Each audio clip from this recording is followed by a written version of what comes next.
Hi, I'm Harper, 17, a senior at Lincoln High, and working after school at Sweet Bean Café to save up every dime I can. Why? Because my mom, Victoria, never spends a penny on me. My little sister, Olivia, though, oh, she's a different story altogether. Harper, can you cover Jen's shift tonight? Mrs. Rodriguez, my manager, asks as I wipe down a sticky table. Sure, I say, forcing a smile. Extra hours mean extra cash, and I need all I can get. You're such a responsible girl, she says, her voice a mix of admiration and shade. Not like some who just spend their parents' money. Her eyes flick toward Olivia, lounging at a corner table, scrolling her phone. She's here often mostly to criticize the coffee for not being Instagram-worthy enough. Later, during my break, my best friend Samantha plops into the chair across from me. Guest who just submitted their NYU application. I say, grinning as I flash my phone. Her face lights up. Girl, with your grades, they'd be crazy not to accept you. Then her expression sobers. But what about your mom? She doesn't even know, I admit. She's too busy planning Olivia's Sweet 16. Apparently, that's more important than my entire future. Before Sam can respond, my phone buzzes. Mom. Harper, where are you? Olivia needs help with her history project. I'm at work, Mom, my actual job. Well, Olivia's grade is more important than your little coffee shop hobby. Come home now. It's not a hobby, Mom, I say, barely keeping the frustration out of my voice, and Olivia can do her own homework. I hang up, my hands trembling. Tears threaten, but Sam squeezes my arm. Hey, she says gently, remember what we're saving for. That brightens me up. Yesterday, after months of extra shifts and tips, I finally hit my goal. $400. Enough to buy the prom dress. Midnight blue, strapless, with tiny crystals that shimmer like stars. You should have seen Mom's face when I brought it home, I tell Sam. She actually tried to convince me I bought the wrong size and that it would fit Olivia better. Just like last Christmas, when she gave Olivia my new laptop. Or when I had to move into the basement because Olivia needed a creative space. Sam shakes her head. You deserve so much better. Mrs. Rodriguez appears with fresh lats. Harper, I saw your test scores on the honor roll board. Principal Martinez can't stop raving about you. Thanks, Mrs. R. At least someone notices. Sam's eyes widen as she glances out the window. Speaking of novices, isn't that Olivia with Jason? I turn and freeze. There they are, laughing, flirting. Olivia's wearing my favorite sweater, the one Mom claimed she never saw. Classic Olivia. Mom probably told her it looked better on her anyway. Later that evening, Mom's voice booms from upstairs. Harper, get up here now. I find her in Olivia's creative space, holding my dress. Isn't this perfect for Olivia?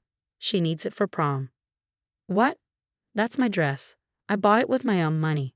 Don't be selfish, Mom snaps. Olivia spent her dress money on essential networking supplies for her influencer career. Those Gucci bags are investments. Olivia smirks, not even looking up from her phone. I'll look better in it anyway. Blue is totally my color. You're not taking my dress, I say firmly. Not this time. Mom sighs dramatically and pulls out a receipt. Too late. I already returned it. The money's going toward Olivia's new iPhone.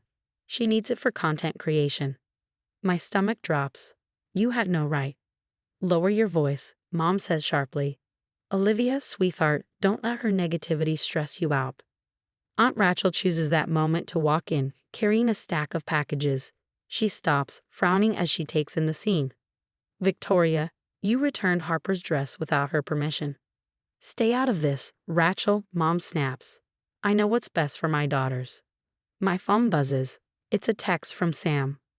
Gee, you need to see these screenshots. I open them, my stomach churning. Olivia's been messaging people from a fake account, spreading lies about me, telling Jason I was unstable, warning Maria that I cheated on tests. Is this why Jason blocked me? Why Maria stopped talking to me? I demand, glaring at Olivia. She shrugs. I was protecting them. You're just jealous because everyone likes me better. Dad appears in the doorway, his expression weary. What's all this shouting? He asks. Thomas, handle your daughter.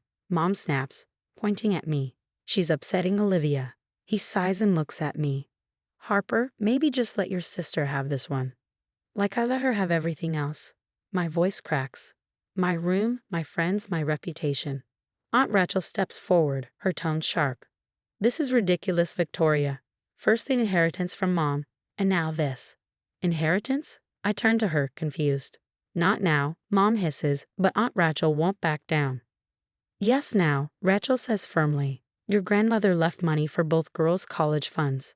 Funny how it all went to Olivia's so-called career. I stare at Mom, my chest tightening. You stole my college money. I invested it wisely, Mom says, her tone icy. Olivia has real potential. Potential? I repeat, my voice rising. She's ruining my life. You're ruining everything. Olivia jumps to her feet, tears brimming. Mom, make her stop. This ends now, I say, grabbing my phone. I'm done being your scapegoat. Mom narrows her eyes. If you don't get on board with this family's needs, you can find somewhere else to live. Before I can respond, Aunt Rachel steps closer and puts an arm around my shoulder. Gladly, she can live with me. I've watched this circus long enough. Fine. Mom screams. Take her. Olivia's the only daughter who truly appreciates me anyway. I look at Dad, still standing silently in the doorway. Nothing to say. As usual? He meets my gaze for a moment, then turns and walks away. Pack your things, Aunt Rachel says softly. You're coming home with me. As I head to the basement to gather my things, I hear Olivia wail, but what about my prom dress? For the first time, I smile at her tears. Living with Aunt Rachel has opened my eyes. One afternoon, while sorting through Grandma's old papers in Rachel's study, I stumble upon something shocking. Bank statements showing Mom withdrew thousands from accounts meant for my future. Rachel walks in as I stare at the papers in disbelief. Your mother always had a talent for manipulation, she says bitterly. She did the same to your grandmother, draining her accounts for emergency expenses. Funny how those emergencies always aligned with Olivia's shopping sprees. My phone buzzes. It's a text from Mrs. Rodriguez. Harper, I'm promoting you to shift supervisor. You deserve it, especially now. Tears prick my eyes as I type back. Thank you, Mrs. R. That means everything. Later at work, Maya, Olivia's former best friend, walks in, looking uneasy. Can we talk? She asks. I fold my arms. Why? So you can spread more lies about me? No, she says quickly, pulling out her phone. I need to show you something. She scrolls through screenshots, her hands shaking slightly. Olivia's been blackmailing half the school. She has fake accounts everywhere. Look at these group chats.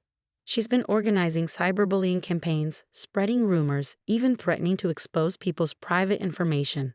I take the phone and skim through hundreds of messages. My stomach churns as I see Olivia's name attached to hateful comments and cruel strategies. She did it to me too, Maya says quietly. When I caught her stealing from the school fundraiser, she threatened to tell everyone about my mom's rehab. Before I can respond, Samantha rushes into the cafe, practically out of breath. Harper, you won't believe this, she says. Remember that anonymous Instagram account posting all those horrible things about Katie's eating disorder? I traced it back to Olivia's IP address. We spend hours documenting everything. Screenshots, messages, timelines.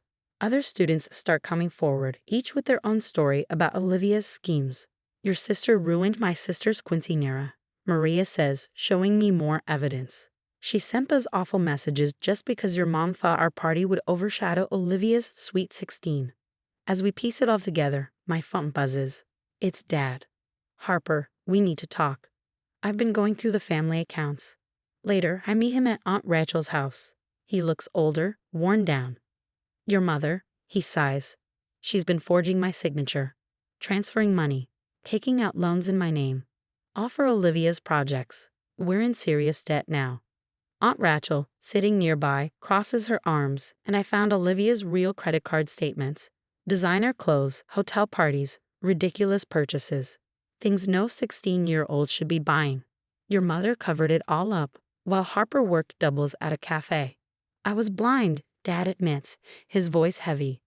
But this stops now. I've frozen all the accounts and contacted a lawyer. That night, I sit at Aunt Rachel's desk, compiling everything into a single document: the financial fraud, the cyberbullying evidence, the witness statements. Mom and Olivia's perfect facade is about to shatter. Ready to send this to the school board? Samantha asks. Not yet, I reply. First, let's see how Mom explains these bank statements to Dad's lawyer. Rachel smiles faintly. Your grandmother always said the truth comes out in the wash. Speaking of truth, I say, checking my phone. Olivia's latest Instagram post claims she's valedictorian material. I smirk. Wait until Principal Martinez sees proof she's been stealing test answers. Everything falls apart faster than I expected. While I'm thriving at Aunt Rachel's, Mom's carefully constructed house of cards collapses. Samantha bursts into my room one morning, her face alight with news. Did you hear? Your mom's coworker found evidence she's been embezzling from her company. She was using the money to fund Olivia's influencer career. The same day, Olivia struts into school, only to be stopped by Principal Martinez. Miss Mitchell, my office. Now. I watch from the hallway as Olivia is escorted away, crying about her ruined reputation. By the end of the day, she's suspended indefinitely, and the college acceptance letter she bragged about, all rescinded. That evening, Dad calls. The divorce papers are filed, he says. Your mother's financial deception. It's worse than we thought. The house is being sold. 2 weeks later, I see them moving into the rundown Oakwood apartments across town. Olivia's designer bags look out of place as she hauls them up rusty stairs. 5 years later, I'm thriving in NYC, working at a top marketing firm with a view of Central Park. Meanwhile, Olivia is still in our hometown, bouncing between minimum wage jobs, her Instagram influence down to 200 followers. Mom, once the queen of her social circle, works as a grocery store cashier, abandoned by her society friends after the embezzlement scandal. Dad, on the other hand, has remarried, a sweet kindergarten teacher who genuinely cares about him. The blue prom dress incident feels like a lifetime ago, but it was the turning point.